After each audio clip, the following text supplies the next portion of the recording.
Je me suis rendu au Togo en décembre 2015, en partance de Paris, sans savoir à quoi m'attendre.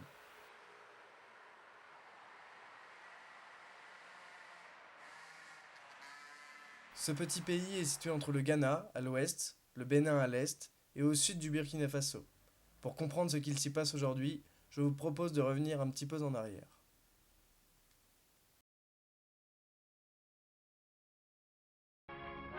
Le Togo à l'heure de l'indépendance. Cette indépendance, M. Sylvanus Olympio en prend acte devant le représentant de la France et les délégués des Nations Unies. Et il a pu voir monter au mât le drapeau vert, jaune et rouge à étoile blanche. Ainsi s'achèvent 38 ans de tutelle française sur l'ancienne colonie allemande du Togo. La France patronnera la candidature du Togo à l'ONU et poursuivra son aide financière au nouvel État.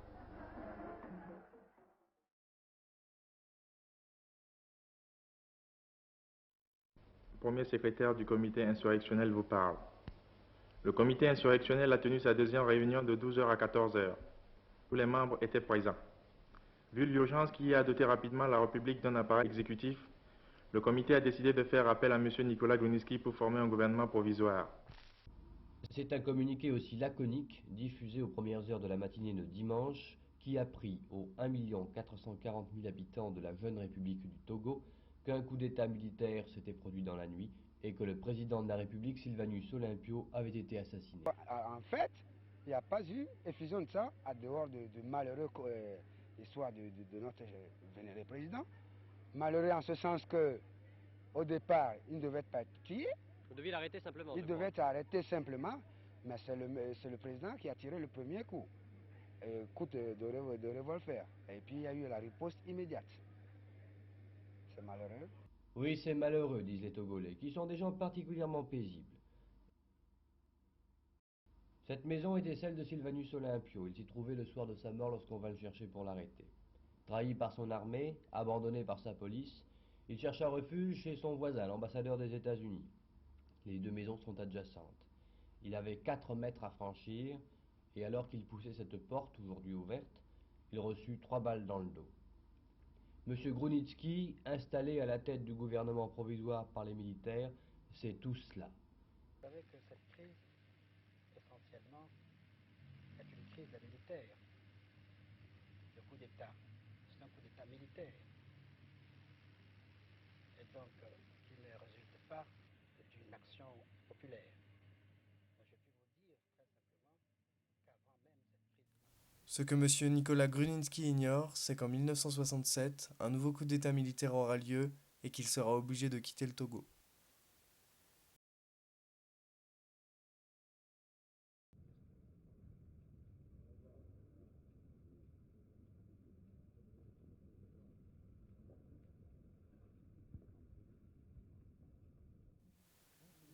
À la suite de ce nouveau coup d'État militaire, c'est le général Eyadé Magnès Singbe qui dirigera le pays.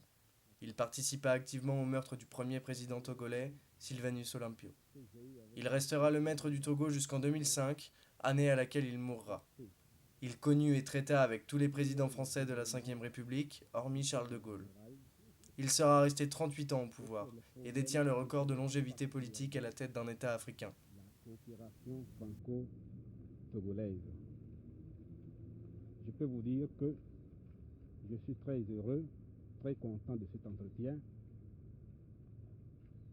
car le président français a manifesté une compréhension touchante pour nos problèmes togolais.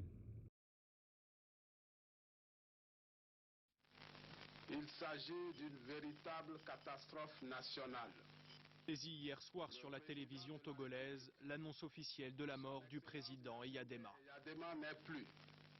L'homme aux éternelles lunettes noires tenait le Togo d'une main de fer depuis 38 ans. Voici aujourd'hui son successeur, l'un de ses fils. Nous déclarons vous servir loyalement à partir de cet instant.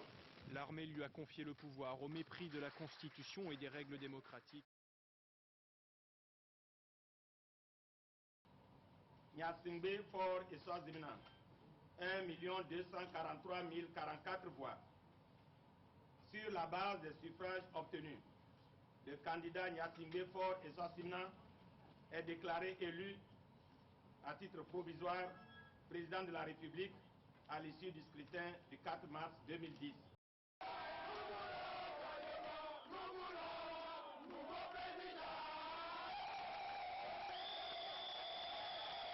C'est notre pays. Le Togo n'est pas un royaume.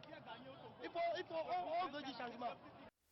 Après sa prise de pouvoir en 2005, des élections sont organisées en 2010 et Faure Gnassingbé les remporte. L'opposition criera au scandale et tentera de prouver qu'il y a eu des fraudes, sans jamais y parvenir.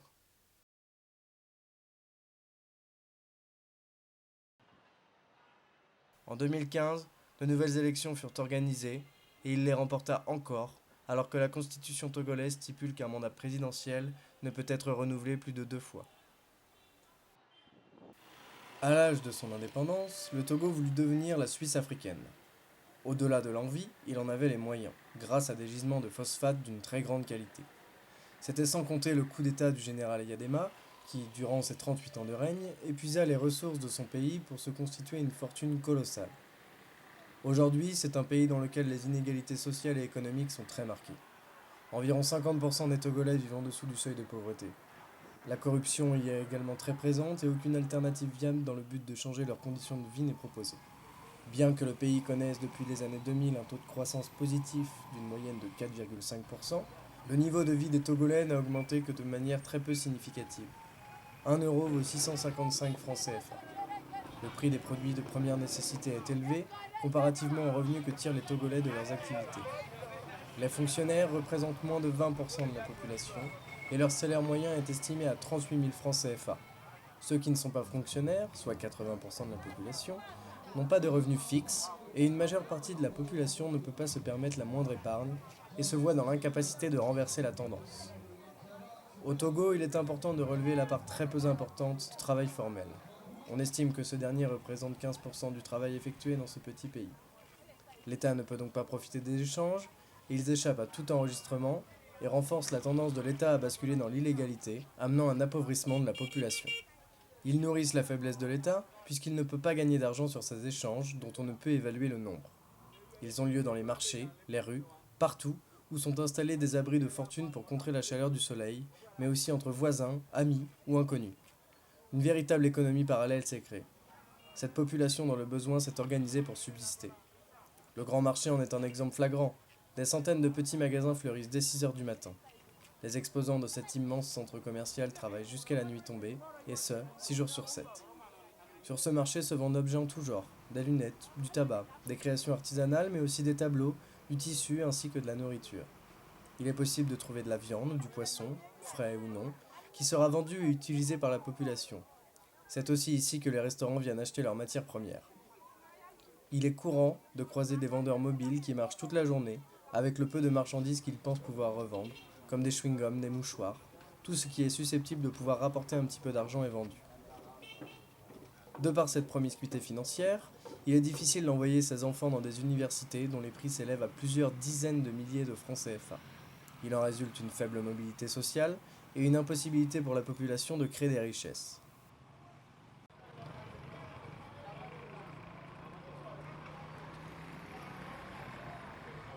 Beaucoup ont choisi de devenir taxis. À cause du chômage ou de leurs revenus insuffisants, ils utilisent leurs moyens de transport pour compléter leurs revenus. Les voitures appartenant à une seule personne sont rares. Le plus souvent, elles appartiennent à une famille ou à un groupe d'amis. Il est impressionnant de voir le nombre de motos qui circulent sur les routes du Togo. Ce sont des ZEM. Chacun peut être chauffeur de ZEM. Il suffit d'acheter une moto qui ne requiert pas préalablement de permis pour ensuite transporter des passagers contre une rémunération. Pour donner un exemple, pour certains trajets de plus de 30 minutes, le chauffeur demande à n'être payé que 700 francs CFA, soit un petit peu plus d'1 euro. Le prix de l'essence est relativement bas au Togo, mais c'est aussi à cause du nombre de taxis sauvages que le prix de leur course est si bas.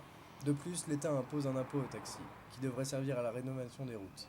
Les aides au développement venant de la communauté internationale et les impôts prélevés ne servent qu'en petite partie au développement du pays. Le plus souvent, ce sont les hauts fonctionnaires qui en bénéficient. Ceux qui ne peuvent s'offrir un toit grâce à leurs revenus dorment dans la rue, devant leurs stands ou dans de petits abris de fortune créés à côté de ceux-ci. Vu le climat, et comparé aux pays occidentaux, ce n'est pas le froid qui cause des soucis à ces hommes, ces femmes et à ces enfants. Au contraire, la température nocturne peut atteindre 20 degrés. Mais viennent les moustiques, qui peuvent transmettre le paludisme et toute autre maladie. Dans ces conditions, le risque d'infection est important. En public, la population ne parle pas de ces conditions. Il y a un culte du secret, des non-dits. Tous travaillent comme ils le peuvent, il en va de leur survie. De plus, l'on pourrait dire qu'il est coutume de ne pas réellement dire ce qu'on pense ici, par peur des représailles. Il est aussi important de mentionner qu'à Lomé, il existe peu d'infrastructures permettant d'offrir un logement peu cher à la population, et la plupart des bâtiments sont en mauvais état ou en construction depuis des mois, parfois même des années.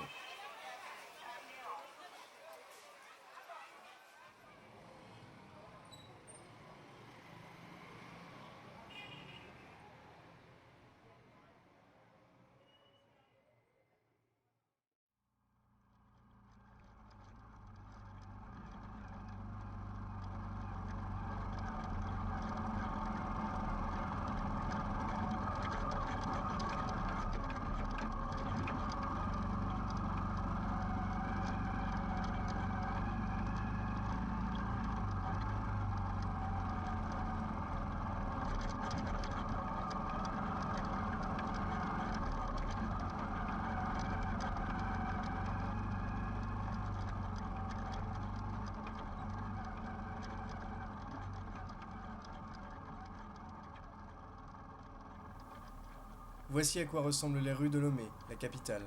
Les routes principales sont asphaltées, mais dès que l'on s'en sépare, il ne reste plus que de la terre et des graviers, parfois même simplement du sable. Il n'existe que 3 grands axes au Togo, qui sont goudronnés. Ils sont surbondés, et ces 3 axes n'ont pas toujours de signalement au sol, ni de bandes blanches ou de terre plein. Les voies ne sont pas définies. Leur état est catastrophique puisqu'elles sont entachées de nombreux nids de poules, trous ou affaissements. Voitures, motos et camions roulent sur ces routes, et l'intensité du trafic détermine la limite de chacune des voies.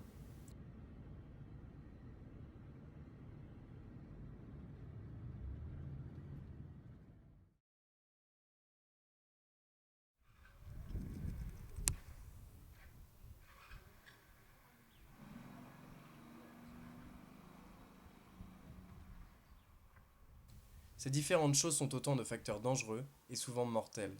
J'ai pu voir de nombreux accidents en seulement 2 mois, dont la plupart étaient très graves. Comme l'a écrit Justine Rodier dans le journal international, les routes sont abîmées, les chemins chaotiques, les véhicules non entretenus, la sécurité routière non respectée, et la corruption des policiers est répandue. Autant de facteurs à risque qui font que de nombreuses vies restent aujourd'hui sur le bas-côté des chaussées togolaises. En effet, lorsque l'on se fait arrêter par les policiers, pour excès de vitesse, non-port du casque ou autres motifs relatifs à la circulation, ils demandent souvent à recevoir de l'argent pour que nos fautes soient oubliées. Fautes qui ne sont pas toujours réelles, mais simplement inventées par ces derniers afin d'obtenir de l'argent.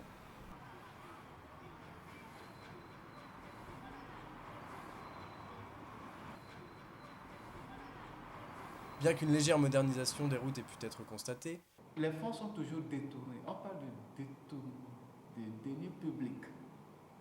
Ce n'est pas destiné à ce dont on a besoin. Aujourd'hui, les routes que nous sommes en train de construire, il y a une route Vaughan, Lomé-Vaughan. C'est à hauteur de, le montant c'est à hauteur de 26 milliards. Où sont partis les 10 milliards et il reste 16 milliards pour la construction de routes. Et la chose là, la route est inachevée. Depuis combien de temps? L'information est arrivée l'année dernière. Moi-même, je suis parti sur cette route de Vaughan, et aujourd'hui, les journaux l'ont relaté que le ministre de l'économie et des finances et le ministre des transports sont eux qui ont pris le ristourne sur les 26 milliards à hauteur de 10 millions. Les deux, ça fait 5 milliards, ça fait 10 milliards. Les petites rues résidentielles ne changent pas. Lorsque vient la pluie, elles se transforment en chemins de boue impraticables, et lorsque la chaleur les rend enfin utilisables, c'est la poussière qui devient un danger. Chaque Togolais en inhale une quantité incroyable dès son plus jeune âge, et cela n'est pas considéré comme un problème de santé.